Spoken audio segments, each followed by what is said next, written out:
RDS కు నీళ్లు రాకుండా బీఆర్ఎస్ నేతలు కుట్రలు చేస్తున్నారని విమర్శించారు కాంగ్రెస్ సీనియర్ నేత మాజీ ఎమ్మెల్యే సంపత్ కుమార్. జోగులాంబ గద్వాల జిల్లా ఐజ మండలంలో సింధనూరులో ఆర్డీఎస్ కాలువకు తుంగభద్ర నీటిని విడుదల చేశారు నేతలు, అధికారులు.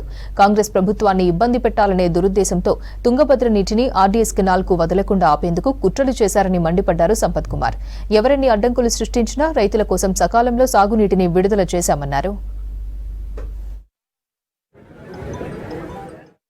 మరీ ముఖ్యంగా రైతుల వ్యవసాయ ప్రధానమైనటువంటి ఆర్డీఎస్ కెనాలు అనాదిగా శాశ్వత పరిష్కారానికి నోచుకోకుండా ఈ ప్రాంత రైతులు అనేక అవస్థలు పడుతున్న సందర్భంలో ఆ రోజు ఎమ్మెల్యేగా ఉండి ఈ రైతులందరి సహకారంతో పెద్ద ఎత్తున ఉద్యమం చేస్తే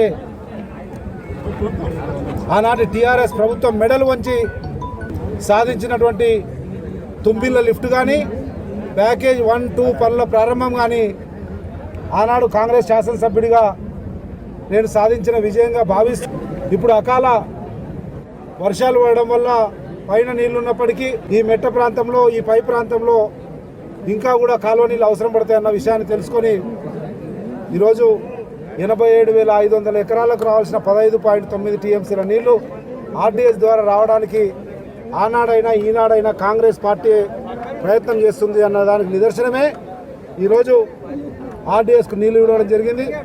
తుమ్మిళ్ళ సాధించి ఈరోజు రాష్ట్రంలో ప్రజాపాలన, రైతు పాలన, వ్యవసాయదారుల పాలన రేవంత్ రెడ్డి గారి నాయకత్వంలో కాంగ్రెస్ పార్టీ ఆధ్వర్యంలో ఏర్పడి మంచి వర్షాలు దేవుడు కూడా కనికరించిండు, అనుగ్రహించిండు, ఆశీర్వదించిండు కనుక మంచి వర్షాలు పడడం నాకు తెలుసు.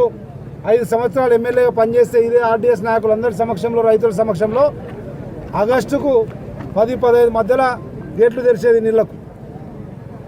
కానీ ఈరోజు సంతోషం ముందే తెరిచే అవకాశం